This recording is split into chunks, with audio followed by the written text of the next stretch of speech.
Hello, my fellow Ripplers. This is Chris Miles, your cash flow expert and anti-financial advisor.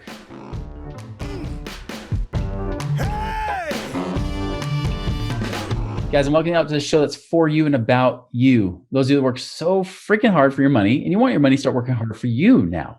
You want that freedom, cash flow, and prosperity today, not 30 or 40 years from now, but right now to live that life that you love, doing what you love with those that you love. And guys, most importantly, it's not just about being comfortable with just taking care of your family, but about creating that ripple effect through people's lives. Because as you're blessed financially, you can create a greater impact in the world and make it a better place.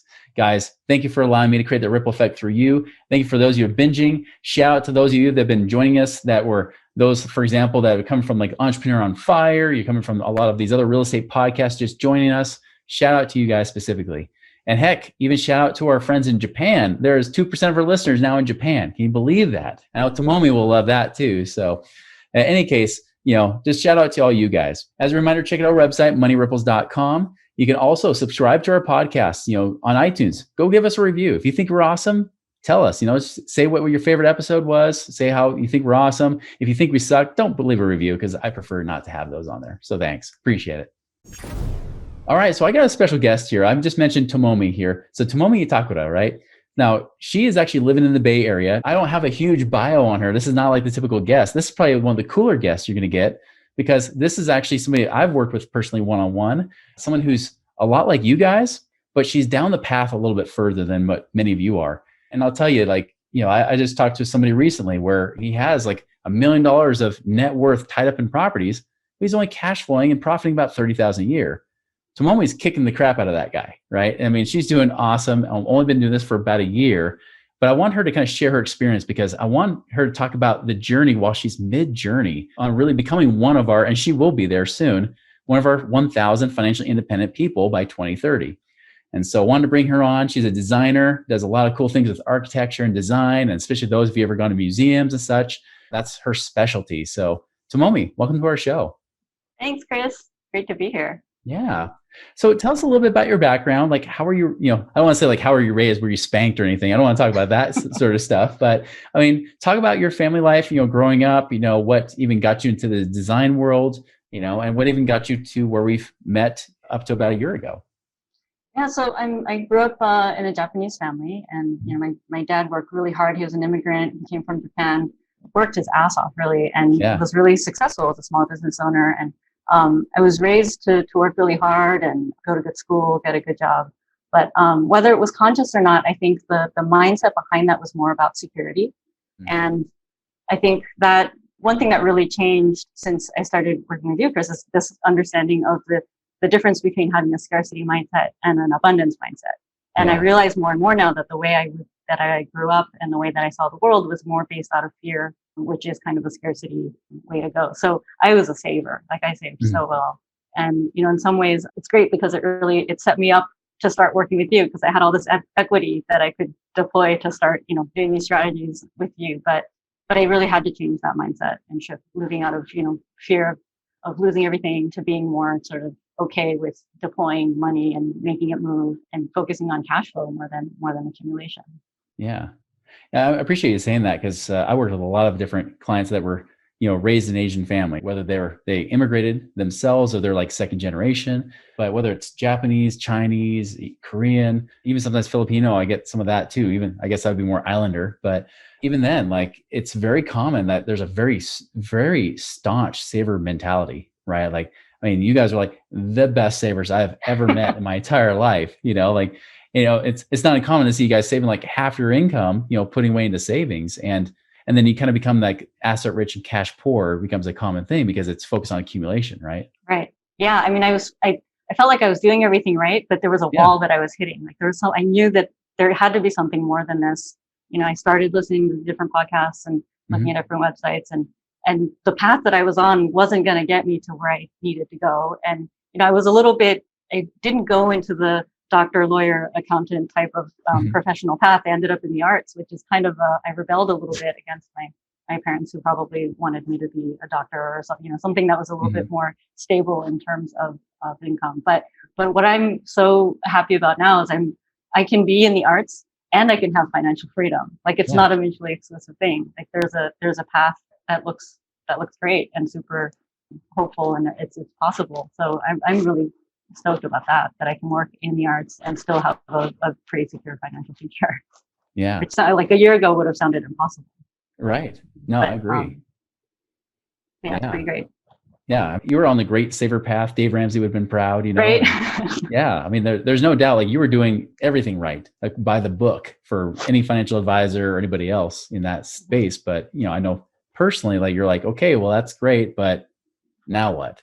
So, and what was it? Because you said you listen to a lot of different podcasts. I know there's a lot of people here that listen to more than just my podcast, right? When you're listening to these different podcasts, what got you to stretch that perspective, to go more that cash flow perspective versus just accumulation? Well, I think one thing that I loved about your podcast and how you deliver your message is you talk about principles first and strategy second. And so those principles really set up that foundation to start thinking about how money works in general, and how abundance works in general, and how, money is really energy, and the more it flows, the more it can deliver value to people, the more useful it is, and the more it would come back to me in a useful way. So getting things to move was a big impetus for me, and the way that you talk about it, I think, resonated with me. So of all the podcasts, you were the one that I knew I needed to call. All about the value creation, right? And increasing income from that. Dollars follow value. Yeah. Isn't that interesting? Because that's the same way it was for me too. Like, that was the thing that stuck with me when I started learning this stuff. It wasn't like the real estate strategy. It was, hey, what are these real principles that can make me create greater wealth for me now and later, right? Yeah. And I love how you talk about, how to even choose investments, because there's so much advice out there about what kinds of investments work or have high returns or whatever. But the way that you talk about them, like, you evaluate them based on how much value they create for the world. Or, it's not just about the numbers. Of course, the numbers are important. Yeah. And I've learned about how to crunch numbers and how to do due diligence. And Excel is the greatest, or Google Sheets is like the greatest thing ever. And using that more now than ever. But really what it comes back to are those principles, and using that mindset and framework in order to evaluate the direction moving forward. Yeah, you've become a Google Sheet ninja. I know, I've shown you all There's times I'm like, can I get a copy of that? That looks really good. Yeah. Pie charts and everything. Yeah. So you took that step, obviously. You started to really take action, started to invest. But I know for a lot of people, like, taking that first step is always the hardest, right? It's always that hardest, biggest leap of faith because it's new. For you, what did it take for you to overcome that fear or that hesitation or that anxiety? Yeah, I mean, I'm definitely one that I suffer from analysis paralysis. Like, I think about it for way too long before I pull the trigger, but I knew that I had to have faith that, done is better than perfect. Like, I could sit forever and try to figure out a plan. And I was trying to do Google Sheet projections on, like, okay, 5 years from now, where exactly would I be if I went with this step? But, like, in the end, I think it's taking that action and just taking that first step, and pressing go is the most important thing. It was scary. That the first time I wired money to the first investment that I did was the scariest thing. But I think it's kind of a necessary thing, and I'm really, really glad that I did it. And so I think it's just about taking that action. Yeah, that's one of the big things I respect about you, because I know you've had those fears and they came up, but you're still willing to take a big breath and then make the leap, right? And jump. Yeah. And it wasn't the thing is, like, it's not all smooth either. Like, there are things that come up along the way. And so in spite of that.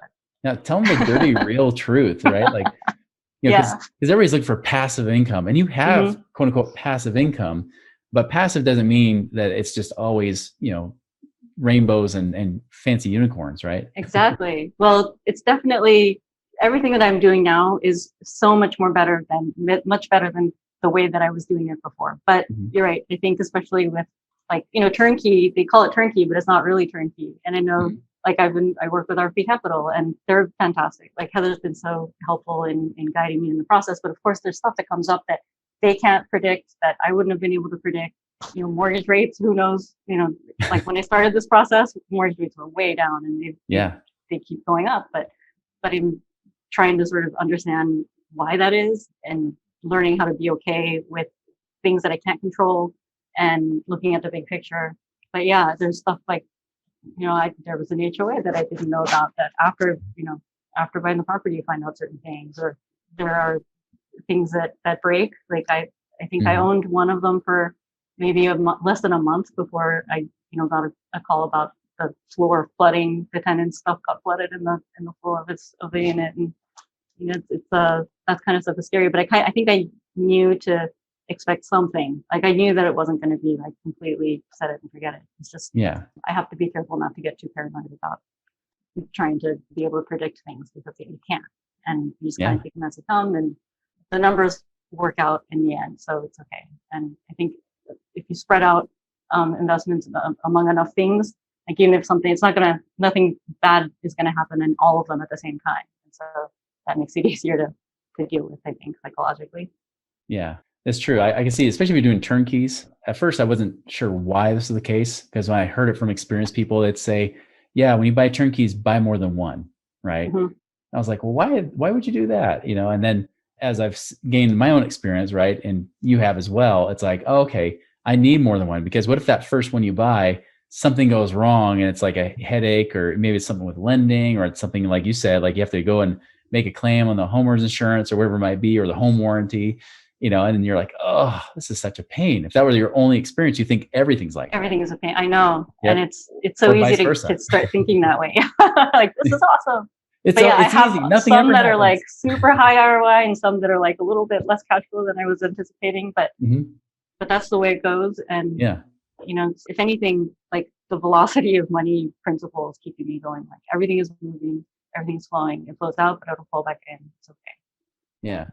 And you do more than just turnkeys. You got a little bit of other investments too you've done, right? Yeah, I've got into syndication, which is great because it's super hands-off. But so I showed you that pie chart that I did where I'm trying to balance out like things, the syndications do more of the heavy lifting, the single family, and those kinds of turnkey properties have higher returns. And so balancing that stuff out and making sure that it's all sort of together overall working well. And I also started a whole life policy. Right. Period, so you got that all in the mix too, right? Yep. Yeah. So guns a-blazing and all in. So what do you see in your future? Like for your goal, like your cash flow goal, like what do you think based on the trajectory you're at right now? What do you think? Like, do you think you'll be able to do it within the next few years or so, or? I think so, which I can't believe I'm saying this, but I think that, so there's a difference between the financial independence number and the financial freedom number. Yes. And I guess the independence number, I'll be there in the next 5 years, I'm pretty sure. Yeah. And then the freedom number, once things start to snowball, I think it'll take a lot less than I think. So yeah, I'm focused on getting to that independence number, which I think for sure before 2030, but maybe within the next 5 years. Yeah. Right. No, I agree. I think, the independence number is the easy one. That's the big one to say, now I can work because I want to, not because I have to. Right. The freedom saying, I can do whatever the heck I want. Like now I'm free to just be or do whatever I feel like, Yeah. And that the snowball, once the momentum builds and the snowball gets going, I think then it'll really start getting fun. But it's amazing how much, like, there's so many opportunities that I see now. You know how they say, like, when you change the way you look at things, the things you look at change. Like, I never knew about any of this stuff, but once I started getting into this world, there are opportunities everywhere. So many different ways to invest and different ways to look at it that are optimistic. Yeah, that's very true. You see so many different opportunities. It's like shiny objects everywhere. And it's even worse if you listen to all these episodes of my podcast, right? Yeah. You think everything sounds awesome. And the great thing is, especially with you, like we're saying, okay, do we want growth or cash flow? Because that alone will eliminate many options, right? Depending on what your focus is. And, or like if you do turnkey, you get both. You get growth and cash flow, right? It's that balance to say, all right, is this really the right thing?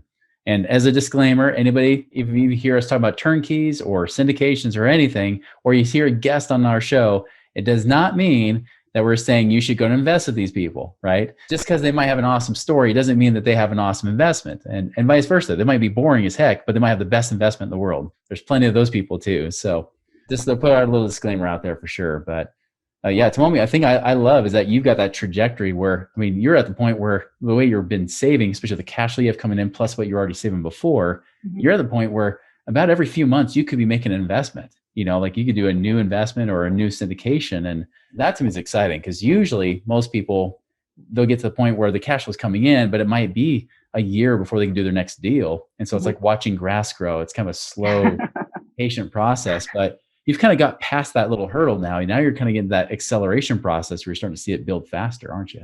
Yeah, yeah, it's kind of amazing. Really, a year ago, I would have had no idea. And so if I could talk to myself a year ago now, I would say, just do it. Like, that was going to be trust my the next question. process. So Yeah. what would you advise Tomomi from like a year or two ago? What would you tell her to do? Yeah, just do it. And the other thing is, there was one podcast, I binge listened to all of your podcasts at some point last year. But there was one where you talked about having to step on the brakes a little bit in order to change lanes, to go into a faster lane.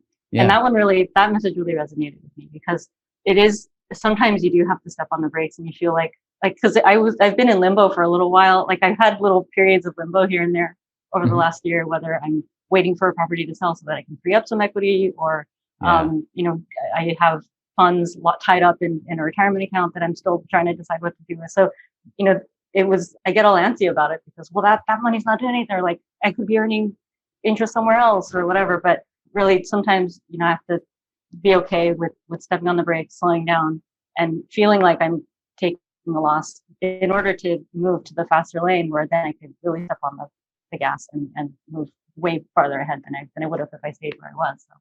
I completely agree. And like I said at the beginning of the show, you've already started to pass some of those people. Like some of our listeners that probably could make more cash flow than you've already started to pass them up because you've actually changed those lanes and made those moves, and it worked great. So yeah, I appreciate you taking the thing is, to do it. I have a job. I have a day job, and I love my job, and it's going great. And so having the job thing and also this other thing going on at the same time has been like the biggest blessing. Like I couldn't ask for more. It's a really great place to be. That's awesome. Well, Tomomi, I appreciate you being here and sharing your story. I know I love a lot of the feedback you gave here, and I know a lot of our listeners will get, even if you guys just wrote down a few of these things that she gave, little pointers about dollars following value, changing lanes, sometimes have to take the brakes, change lanes, having that faith to move. Seriously, if you guys actually acted on the things she just talked about, you would be further ahead than most people just listening to the show doing nothing, right? So definitely write those points down. So Tomomi, again, thank you so much for your value and really just creating a lot of value for all of us here on the show. Thank you, Chris. I look forward to keep working with you, and it's been wonderful. So same here. I'm excited to see the journey. I love watching the progress. So yeah, keep it up. Keep up the great work. All right. Well, the rest of you, again, like I talked about, just don't listen to these podcasts. Do something about it, right? Take action. Be willing to move forward in that faith. So everybody make it a wonderful and prosperous week. And we'll see you later. Visit us online at moneyripples.com.